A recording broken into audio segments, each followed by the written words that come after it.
Okay, so I just want to go through this little webpage here, GEC Hyper Education, empowering the future of education with AI-driven analytics. Now, there's going to be some technical stuff in here that's going to get explained down below. This Granger causality and entropy, like entropy transfer and stuff like that. Welcome to GEC's Hyper Education system, where advanced AI analytics meets innovative learning strategies. Our platform utilizes state-of-the-art time series analysis combined with Granger causality tests and transfer entropy measures to unravel the directional influence behind educational trends. By uncovering both direct predictors and subtle information flow, we empower educators and students alike with adaptive learning paths enriched by real-time insights into study habits, engagement patterns, and intrinsic motivations. So this is a little image I made about Granger causality. We basically identify the direction of the causality. We detect the hidden relationships. Then we predict future trends. Then we make recommendations both to the teacher and the students, and then we achieve hyper learning outcomes. Yes, I have a little white whisker down here. I have to fix this. But anyway, then that's time series analysis, Granger causality, and transfer entropy. So basically, using this analogy of the vector flow in a wind patterns, our approach harnesses advanced time series analysis to monitor long-term education trends. We employ Granger causality tests to determine if historical observations of one variable can predict changes in another. In tandem, transfer entropy provides a quantitative measure of the directional information flow between variables, similar to the complex force vector influences in a weather system. So we're just comparing the dynamics of learning to a complex system, where over here you would have no learning friction, but over here you have a lot of learning friction. And the vector arrows, the directional arrows here, of course the head shows the direction and the tail shows the intensity, right? So over here is an arrow is running in a similar direction as this one, right? But it has much less intensity. And so the question though is not about the individual variables. The question is where do strong vectors converge? There's a lot of influence happening right in this zone, and this might be your calculus class or something, and this might be your science class that's suffering because you don't have good calculus. Who knows? I mean, this is just an analogy to what we can do now with our technologies. Anyway, these complementary techniques, along with other computational tools from the fields of physics, engineering, and control theory, can deliver a robust framework for identifying the driving forces behind academic performance, ensuring that our AI recommendation engines are both precise and insightful. So we're going to look at an example of that down below, but I need to clear that out. Adaptive learning paths. Okay, so with our deep dive into educational data, GEC's Hyper Education system crafts dynamic and personalized learning pathways, leveraging insights from both Granger causality and transfer entropy analysis. We pinpoint critical trends and natural information channels that correlate with student success. Our system refines study methods and tailors motivational guidance, enabling educators to implement data-driven, proactive interventions that enhance academic achievement. And yes, we do enable the educators, but we also automate a lot of this. And here's a point to make. One reason why GEC has so many controls is not to burden teachers and to bother teachers who will never have enough time or interest to do that. What the controls are for is to apply, the scientific decision processes to them. And I'm not saying eliminate the educators' decisions. I'm saying provide levels of individual care that no educator has the time or interest to provide. See, that's what I'm talking about. So we're talking about control theory here too.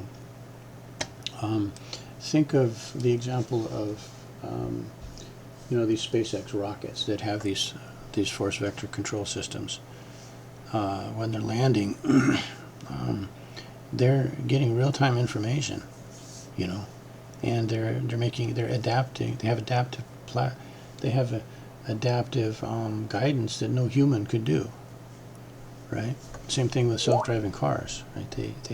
They're looking at real-time data, and they're making decision processes on the fly to keep the system stable. When they see that the system is getting kicked off of its optimal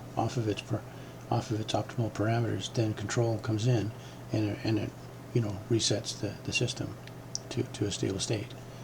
So anyway, this is how it works. Let's see. I don't want to say 5 second. I'll probably change this to 3 to 5 minute.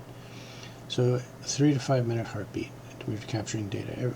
We don't need 2 to 5 seconds with an education system. I mean, it's not like trying to land a rocket.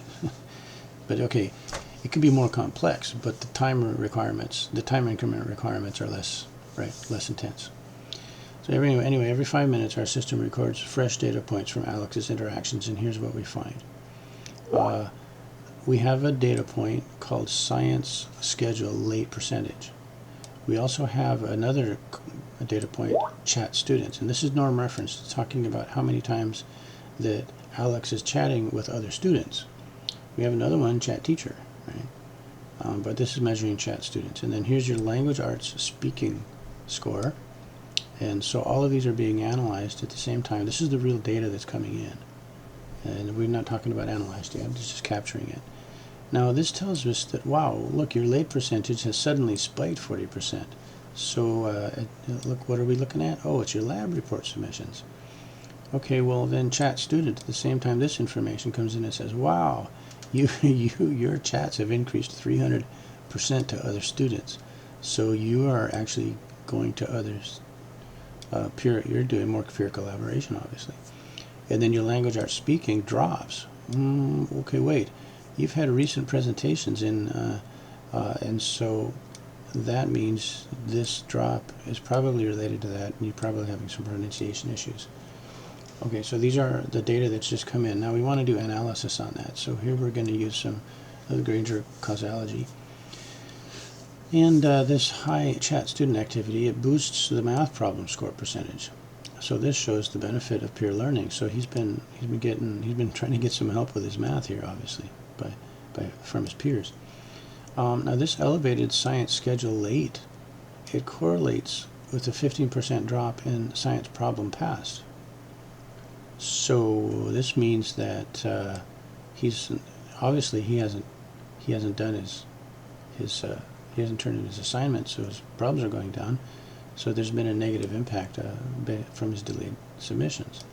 So these are the type of corollaries that Granger causalogy can find.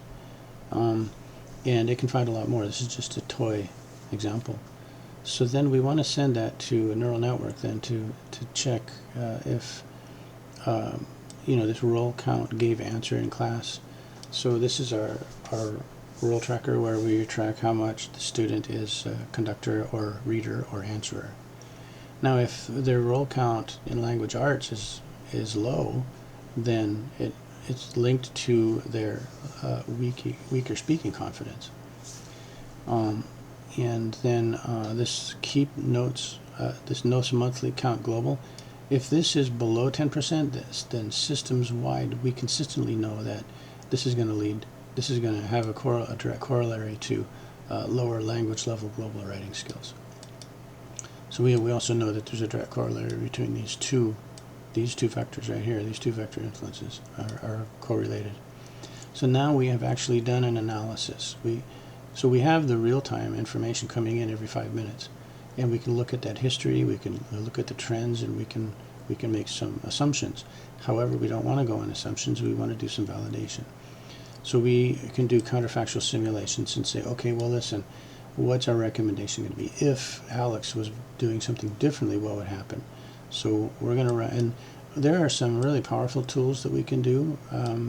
This is a good validation strategy, but there are some amazing new sort of bleeding edge technologies that I don't think are stable enough at this juncture to use, but within the next 6 months to a year, yeah, it's going to be a lot more powerful. But we also then apply this into a fluid dynamics model, So imagine knowing a knowledge. Imagine that knowledge flows like a fluid. Now this goes back up to that analogy we're using up here, right? The air is a fluid. This is a fluid flow we're looking at. And imagine that. And imagine that Alex's strong math skills are influencing his science. So they're going to help his science skills. Okay, so we have and we've run some validation now, and now we have a pretty good idea what our recommendations are going to be. So we're going to send a alert to the teacher.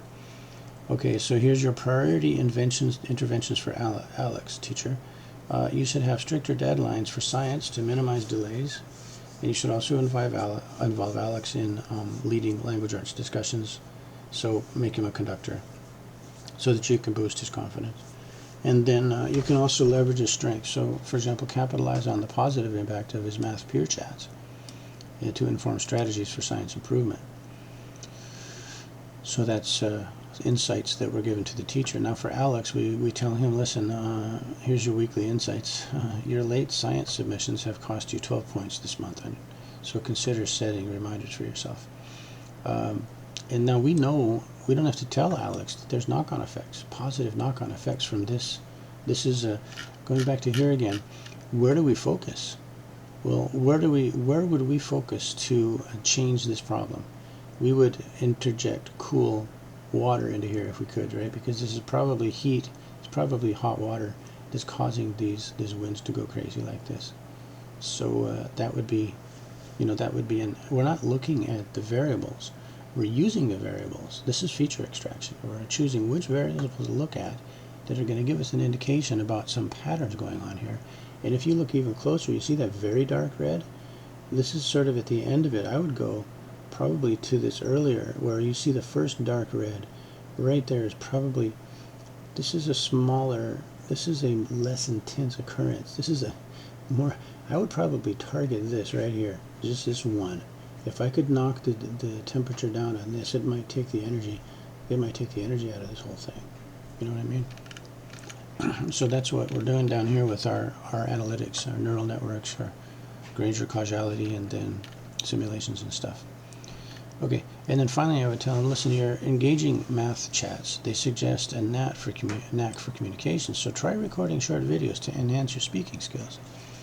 So we're saying that, you know what, when you have peer collaboration, you do better, but your speaking sucks a little bit.